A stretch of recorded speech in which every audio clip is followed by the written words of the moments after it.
Everybody on a live fire range is going to know what ceasefire means. Now, you may have other code words or special safety words that you use to stop drills. For example, we use the word stop many times to stop a drill that doesn't necessarily involve shooting in any given moment, but we want everyone to freeze. Ceasefire specifically means stop shooting. And when you have multiple people on the line, especially people that aren't part of your training group, maybe you're at a public range and you're in one area and there's other people on either side of you, and you need everyone to stop shooting, ceasefire is the universal command, and you want to call it out loud and clear and repeat it until everyone has stopped shooting.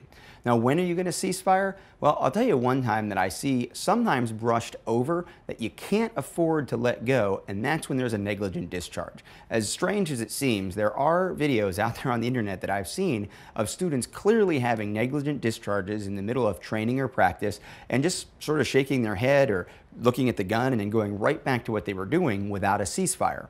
Ceasefire is an incredibly important command at this moment to get everybody down on one page and make sure that everyone is safe, first of all. Second, that you understand what happened so that it won't happen again. And three, honestly, just to make sure everybody takes a deep breath, because that student that had the negligent discharge or anyone who saw the student have the negligent discharge may actually then be so nervous that they screw something else up, and these compounding problems are what lead to someone getting hurt.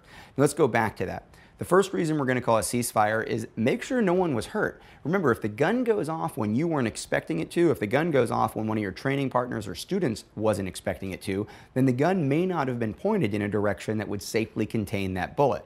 And just because you and your student are fine in the middle of that drill doesn't mean that that gun wasn't pointed in a direction up, down, or sideways that let that bullet hurt someone else. Carrying on with the drill while someone else is bleeding out isn't the position you want to be in by any means. So again, ceasefire to make sure everybody else is okay.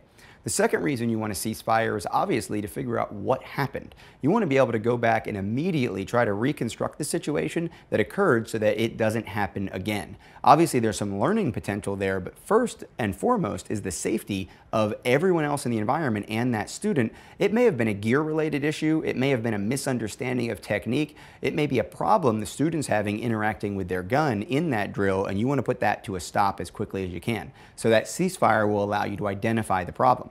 The third reason that you want to call a ceasefire is to let everyone catch their breath. Make sure that whatever happened in that moment hasn't created some anxiety, nervousness, insecurity, or self-consciousness in that student who knows they screwed up so much that it's going to distract them from being safe as that drill continues on. Or maybe another person in that environment witnessed it and they're going to get angry, distracted, or scared in those next few minutes and do something else that's going to put themselves or other people in danger in the training environment. It surprises me that I even have to say this, but over the last year or two, I've seen enough videos of negligent discharges that were basically ignored. People carried on with the drill they were going through, carried on with their immediate endeavor, and they may have pondered the situation afterwards, but it was too late as far as I was concerned. If there's a negligent discharge, cease fire, get safe, and figure out what happened.